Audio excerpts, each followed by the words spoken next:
Welcome to episode 9 of Keynote Expert Voices. Today's topic is a really interesting and exciting one.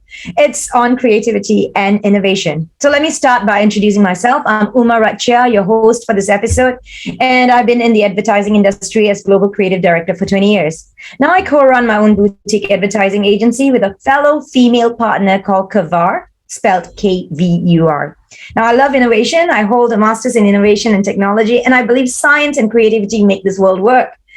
So you can imagine how close this topic is to me. I wake up every morning dreaming of walking on Mars. So you can find out more about me and my guest for today, Natalie Turner, and other amazing, insightful and inspiring women speakers at keynotewomen.com. Which brings me to my beautiful, brilliant, and exceptionally well-spoken special guest for today, Natalie Turner. Natalie, would you like to introduce yourself? Thank you, Wilma. That's lovely. What an introduction.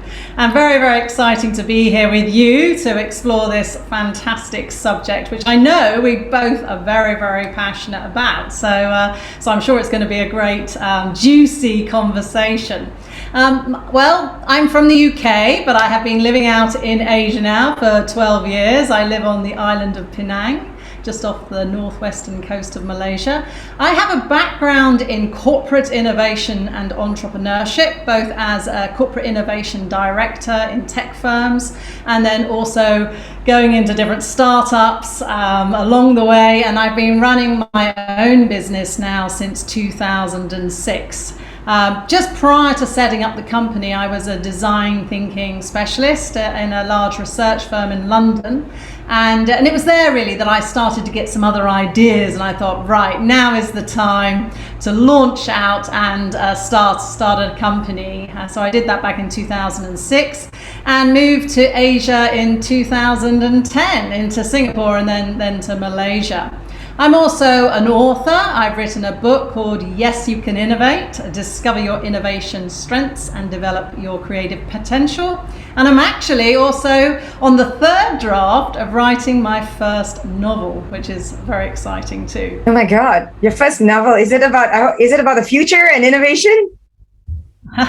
Well, there are innovation threads through it, but it's more a story of transformation and change. Yeah. Corporate innovation, you said all my favorite words. You had design thinking, corporate innovation, and I was like, light bulb. That was so amazing, and I feel so privileged to share this digital platform with you, Natalie. So thank you so much for being here. Let's jump to our questions, shall we?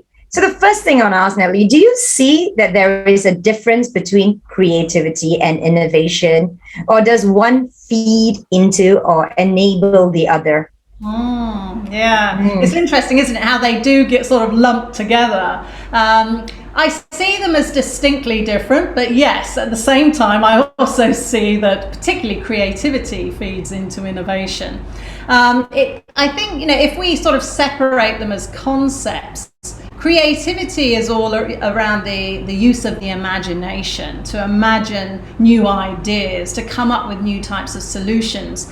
But a lot of those ideas that we have in our mind may never go anywhere, I'm sure. I don't know about you, but I have hundreds of ideas before breakfast, and maybe one or two of them might actually... I have a book full of them. A book full of... Alive in the world. Yeah, I don't want to bury it. I want it to happen, at least some of them, right? Yeah. Absolutely. So innovation is the application of that creativity into something that has become valuable, meaningful, having impact, and creating something value, whatever that type of value might be, but it's materialized, it's manifested, it's here, it's arrived. And so obviously the creativity feeds in. If we don't have creativity, then there isn't any innovation, because the innovation is about the novel and the new coming into the world. So that's how I sort of separate the two when I think about it and talk about it. I love that. You know what I wish? I wish I had a whiteboard here so I could write some of those things that you're saying, especially that line, innovation is the application of creativity. Oh, I just wish I could just say it and there was an AI bringing it up in like, little neon lights. Innovation is the application of creativity. Oh my God, that's awesome. To me as a creative director, I totally agree with you. I feel that creativity feeds innovation and vice versa. Sometimes because of the new platforms in the area that I work in, right? The technology or the new fundamental platform and innovation enables and empowers that creativity. You would not think of certain creative ideas if it was devoid of that platform. And then sometimes a creative idea forces a need for innovation, right? I think this is more often the case when you are at your wit's end and you're trying to solve a problem, because a creative solution is usually right? Then the execution of the creative solution always necessitates a type of innovation. Like we need to move somewhere faster. We need to solve that. We come up with a creative idea. Someone creates the car, right? And then you've got the petrol and the fuel that powers that car. Fortunately, today we have electricity and we've got Tesla. Big fan. Yeah. So yeah. The execution of the creative solution necessitates a type of innovation. As you said, right? Creativity fuels innovation, right? So next question, why do you believe both innovation skills and creativity are important, particularly in times of change and disruption, which we are living in this time? To me, everyone says new normal. I keep thinking there's nothing normal about it. Every day I wake up to something new.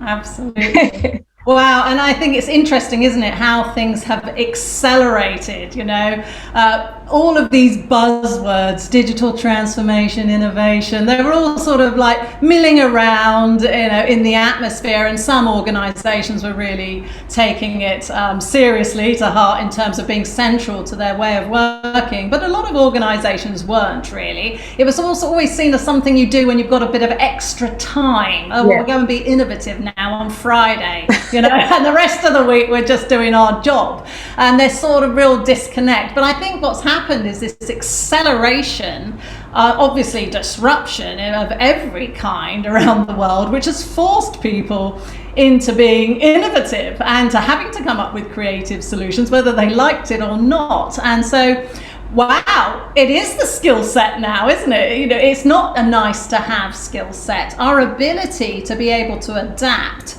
and to think fast and think creatively and come up with new solutions is our survival skill. And also, I think that it's also that we're trailblazing, not just tinkering around the edges now. We're trailblazing a new world. We have to.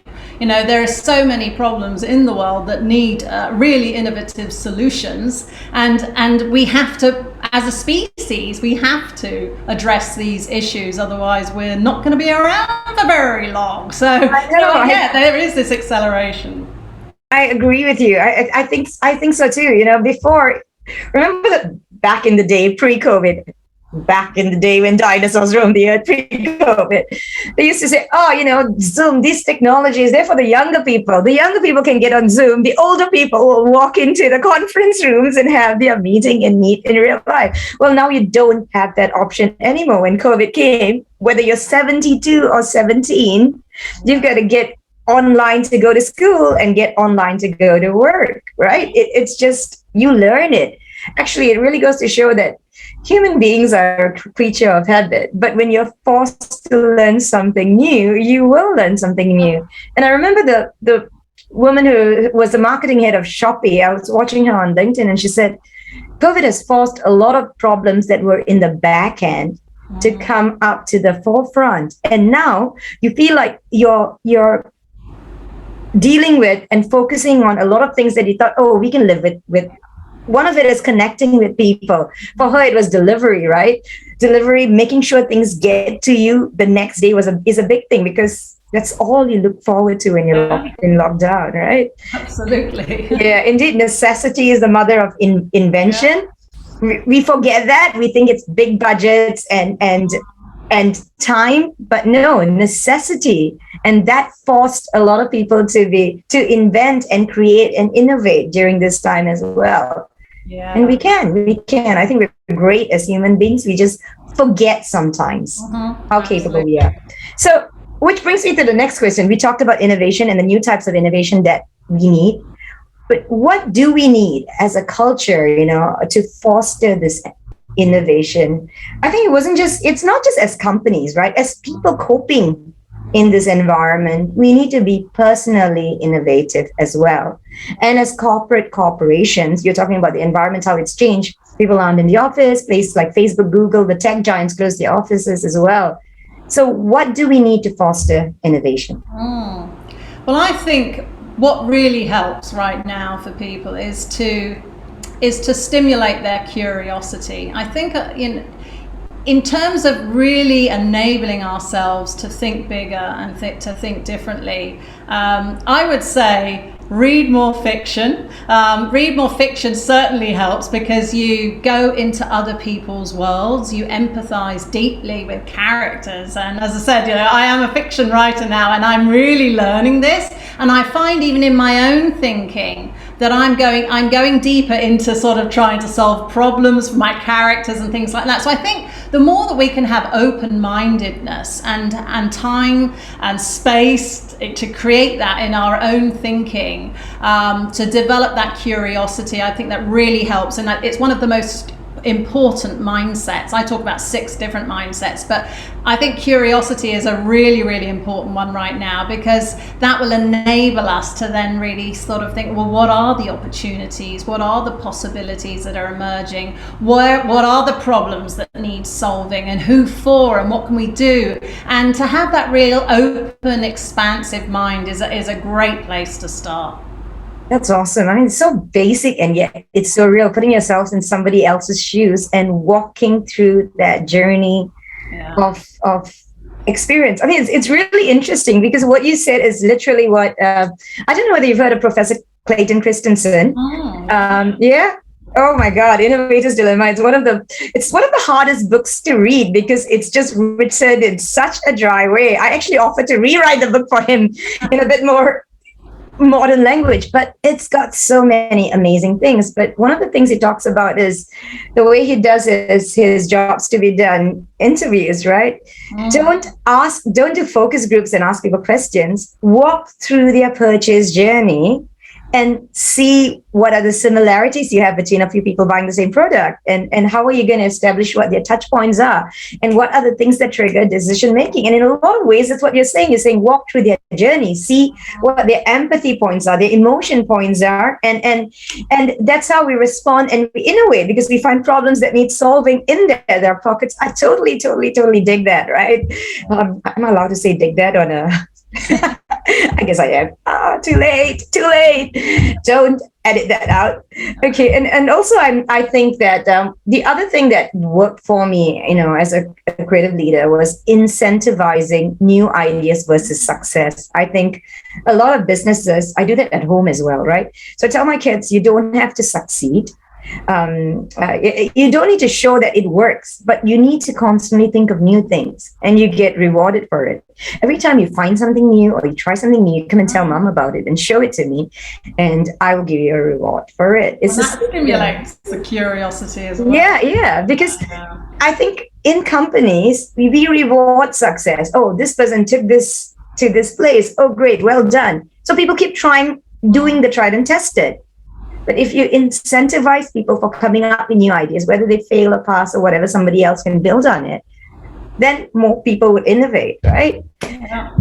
Yeah. So how do we do that? How do we create the right culture for innovations? Should this be in the company policy? It's interesting. Yeah, I talk about 6 different interlocking cultures or micro cultures, if you like, that need to be stimulated. And one is curiosity in the culture. So what can we do to do that? Another one is around creativity. How do you stimulate creativity? And I don't know about you, but when I look back over my career and I've gone into certain roles and certain jobs, as a creative person, I sort of see myself, I suppose, as quite creative.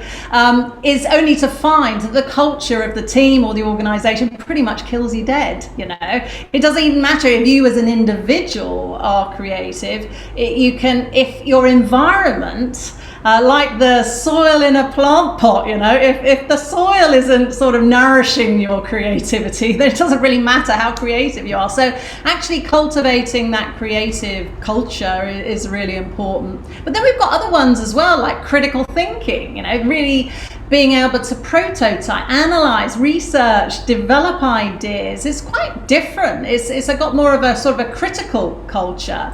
And then we have a culture of courage. If we're actually going to do new things, then we need people to take risks. We need people to have a go, to step out, to do something different, totally, and stimulate that. And then we got commitment. And commitment is all obviously about making it work and having the resilience and the discipline. Good project management, making sure you've got systems and infrastructure that can help you scale and grow and all those things. And then the last one I talk about is clever, to have a clever culture. And that's really about looking at what can you optimize, change, adapt, improve that already exists. I like that. I mean, those are your 6 steps, and you've got a book. That's in your book, isn't it? Yes, they're the mindsets. The stages are more like they're the 6 I's. So identify with curiosity, ignite with creativity, investigate with critical thinking, invest with courage, implement with commitment, and improve with being clever. There you go, people. I hope you're taking notice. Natalie was saying that because, the billboard that I'm envisioning in my head that pops up with those eyes, it's not there yet. But, but it's great. It's great. I mean, this, as you tell them, they seem a little bit obvious, but then when you put them together as a package and a process, it's really powerful. And you can see how they ladder up, but they also exist separately, and they can, different people with different strengths can come together, and there's diversity even in that. And how do you see that? Do you see that as something that a person grows into in an organization, or bringing different talents with different levels of each of those skills? Is there like a test that people can do to see their level of curiosity? Are there things that organizations can do to build on these things for different individuals? Yeah, absolutely. So one of the things that we've developed is a profiling instrument that measures people's self-perception of what they consider their strengths to be around these 6 I's and 6 C's. So it's not a motivational assessment or personality. It's actually skills-based, but not competence. It's not like anyone sat you down and said, yeah, you're really creative, you're really good at coming up with ideas. It's what you think you're good at. But from that confidence measure, if you like, that does impact how we do things and how we have skills. And it can be taught, it can be developed. And so yes, you can have a profile of your own sort of 6 I's. So on the 6 I's for myself, I'm a high identifier and igniter, low on investigate, medium on invest, higher on implement, low on improve. So it's like, a bit like this. Put yourself through your own profiling. You've self-profiled, Natalie. Absolutely, and it really does show you actually when you look at yourself. Often I laugh because I talk to a lot of leaders around this and profile them, and then we talk about the leadership innovation style that you have. So if you're an identifier igniter type, you tend to frustrate your teams a lot because you're always coming up with new ideas and new opportunities, and other people are like, trying to keep up. Well, they're trying to sort of implement stuff that that you've said you want to do, and then you're changing your mind and things like that. So it's good to know yourself because you also know your blind spots. So I might jump over investigate because I'm like, let's just get on with it. Let's just make it happen. Yeah. It also lets you surround yourself with people who have strengths that you don't have. Yes, to complete the picture, right? So every piece of the pie is there, and then you get a full pie or pizza, or whichever you like. That's a really important point because in a lot of innovation literature and creativity literature, it's still very much innovation is creativity, like we started off. Right? Whereas to make things happen, you need such a raft of skills, soft skills, to be able to do things well, and all of them have equal weight if you don't have great implementers who often don't see themselves as innovators because they think, oh, the igniters are the innovative ones and I just do the stuff, you know. So it's like raising up people's perception of the importance of their skill set to making new ideas happen, and giving a democratic and diverse and inclusive way of looking at innovation and innovating together, that people need and have different skills and strengths. Totally agree with that. I think you need diversity to innovate. I think you need diversity to be creative as well, right? Absolutely. And there's no one type of creativity as well, right? You talked about these different skills and strengths and mindsets, right? Talked about curiosity. I mean, you mentioned that quite often. I think even to be a creative director, for me, one of the things was go out and watch a movie, see what's new. Don't just look at what's in the advertising world. Go outside and look at what people are doing in healthcare. And because every different aspect of life, you know, you need to be creative to create and come up with a new idea. So I think curiosity is really important. Hungry for knowledge. You need to want to try and learn new things, right? And you're never too old to learn new things. Courage, joy, you said all of those. Can those things be learned? Can those, yeah. Well, are they innate? Yeah, I think that things can be stimulated. I think things can also be dampened. You know, I think you, like I said about the creativity, you know, you as an individual can be quite a curious and creative person, and then really stunted in your environment, and you don't grow, and after a while you think, well, actually I'm not really using my skills or my strengths, and you get quite despondent. So the reverse of that, I think, is true too. I think if you put people in environments and you stimulate it, stimulate curiosity. One of the things I used to do years ago when I was a manager in a large organization with teams and things like that, we would have like these freshness times. I used to call them freshness. And people would bring in different stuff, like things they found interesting or curious, like articles or blogs or, you know, little video clips or new products. And we would just like show them a little bit of show and tell and talking about it and things like that. And just a simple thing like that actually helps to stimulate curiosity, because people then start learning about new things and getting interested, and encouraging people to have, you know, to step out of their norm. You know, one of the skills that we measure on our profile is the ability to have networks with a lot of diverse people. And that's one of the ones in the identify set, because the more diversity, particularly in that stage of innovation, the more you're going to have an open mind to spot opportunity, to meet new people, to talk to people who stimulate your thinking, to come up with a new idea or a new possibility. I agree. Nothing encourages me. Sometimes you sit down and you have coffee with someone who's like just sparring with you and challenging your ideas, or just feeding and building on your ideas, and you come back so energized and so full of life, right? Like what we're doing now, Natalie. I'm like getting so excited. I think, you know, if there was that neon light, it would be going off in all the colors of Vegas right now. It would be so crazy. And you're right.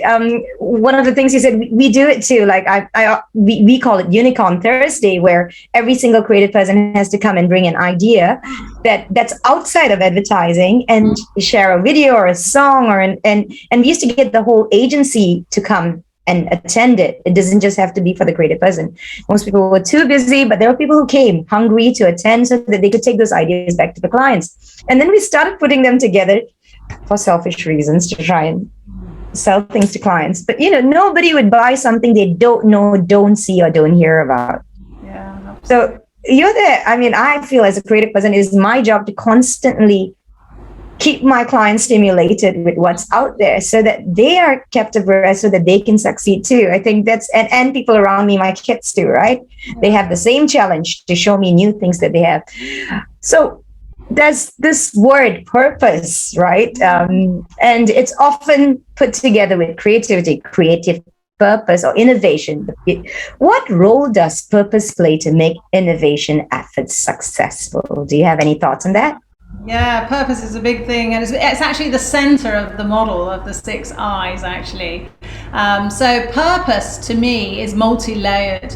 At the fundamental individual level, we have our purpose. That's sort of the inner drive, the thing that we feel we're about, our essence, if you like. And then we have maybe team purpose. We belong to small groups of people. We're working together, hopefully for a particular outcome, a particular reason, a why. And then we have the organizational purpose. How do we fit within that? And then societal purpose, how does our life, and if we look at the thread that runs through all of those, from the individual to the team to the organization to the world, if we're in alignment and there is that strong energetic of who we are impacting the team, the organization and the world, then wow, what amazing things we would create, even better, wilder, more fantastic, more useful to the world, because it will run back through as well. What the world needs will run back into your own individual purpose. So absolutely, I talk about it a lot, and it's a very, very important part of the innovation journey. That's great. You've just taken a lot of times when you mention the word innovation, people always think about something functional or something that's tangible and small. Purpose makes it's almost like, I think different people have said it in different ways. For Simon Sinek, it's the art of the why, right? The why of the organization. Why are you doing this? What is the journey you're going on? How is it through to your brand and who you are as an individual as well, right? I think we're all brands walking around. What do we represent? And everything that we innovate and create, what is the purpose of that, right? I call it the purpose pause. It's like, if you just stop and think, where am I? And where is my idea? And what does my idea need? And who does it need? Because it might not be me anymore, It might be somebody else. That's very hard. The relay runner, Very hard to have a baby and then give the baby away to somebody else, and to admit that it's time someone else can raise the baby better. Yeah. We'll move it forward, help it grow up. True. That's great. Life is a journey. I always believe this. One of the most coming back to purpose. See, I've got a million thoughts in my head, and they're all kind of coming together and fighting. Come on, be centered. Focus on your purpose. Focus on your purpose, Uma. I remember one of the things that Elon Musk said when he was interviewed. He said, why do you want to go to Mars? And there was all this whole argument, and different people would say, oh, isn't there enough to be done on Earth? Why are you putting your money into it? And he said, don't you want to wake up in the morning and think that there's more to this life than just living on this Earth? Don't you dream of walking on space? He says, every morning I wake up. And then I was so inspired by that, because I'm like, yay, David Bowie, go David Bowie. I'm like a Starman, Space Odyssey fangirl, Yeah, me too. I wake up dreaming of walking on Mars. I wake up dreaming of the day when Earth receives a package that says made in Mars, and then we'll stop thinking about our geographical divisions and race and think of ourselves as members of the human race. And the other thing that I think one of the things that distracts people from arriving at and realizing the innovation is also that you get distracted. Life is a journey. You don't need to know where you're ultimately going, but you do need to know where you are going next. Mm-hmm. And I think purpose is a bit like that, right? Knowing where you're going next and heading in that direction. And innovation needs to be led by that purpose. It needs to be purposeful. And often people have an innovation idea like X, okay, this is what we're innovating towards. And that's your next port of call. But on your way there, something happens, company policy changes, a family problem, an argument, a reroute. Instead of fixing the problem and focusing on getting to the destination, giving the person your number, telling them your mechanic to fix the car, calling an Uber so you can get back to the destination, people stop and stay in the problem. They forget the purpose. They start arguing with the guy because suddenly the purpose has changed and it's become winning the argument versus getting to the destination. I think purpose helps us push from treating the problem and being distracted by the white noise to solving it as quickly as you can and carrying on to take a shortcut, a reroute, getting your GPS working to save you time so that you can get to your destination, that next innovation part. It's like a cut through, isn't it? It's even I always say, because with the model, it's a circle, it's these 6 circles, and they all interlock through purpose at the center with 2 triangles, one for culture and one for process. And I would say to people, if say you're in Ignite, the Ignite phase, and you've got all these ideas, they're all milling around, and you think, okay, well, let's go back into purpose. Why am I doing this? What is the identified opportunity or the possibility or the problem, whatever it might be? And are the ideas actually going to help address the purpose? Yes. They might be good ideas, but they might not be your best ideas. They might just be shiny things that look really good around you, Christmas baubles. Yeah. But they don't help. Yeah, you need the purpose. We were talking about diversity earlier, right? How all these things, you need to find people of different strengths coming together. Sometimes you don't have it all. Let's talk about creativity and diversity. Is creativity higher in teams compared to single individuals? Do you think that collaboration brings out the best creativity? And what I'm asking is, how important is collaboration in spurring creativity and innovation? Yeah, I would say that, creativity can be very high in individuals. I think, you can be immensely creative on your own, but to get something done, to make that idea real in the world, certainly needs collaboration, particularly, depending on what it is. If it's something quite big as well, it's going to need a lot of different inputs and diverse skills and experience and expertise along the way. So I would say that collaboration and, innovation is a collaborative sport in that sense, or a collaborative activity to make it work. In the model that I've created with the assessment tool, I actually put in 3 concepts: one around leadership, innovation leadership, one around culture building, and one around open innovation and collaboration. So collaboration is actually measured as a facet of the whole model, and it's in each of the I's. It's not just, we have to be collaborative in implementation. No, you have to be collaborative in all the different aspects of the journey of ideas. I think that's a great note for us to finish today on the power of collaboration and how collaboration, creativity can be strong in individuals, but getting the output isn't just about the creative idea. It's about collaborating with different strengths to make it happen. Absolutely. Time is up just like that, Natalie, and I had such a good time exchanging ideas and learning with you and from you. Absolutely. You'll have to come to Penang. I have to. So for those of you who want to get to know us better, Natalie and I, check us out, and also check out the full lineup of other amazing women speakers at keynotewomen.com. Keynote Women's also on LinkedIn and Instagram, so do hook up with us on both those platforms. And thank you, Natalie, for all the support on innovation and creativity. And to the rest of you, be brave, be curious, be creative, innovate. Amen.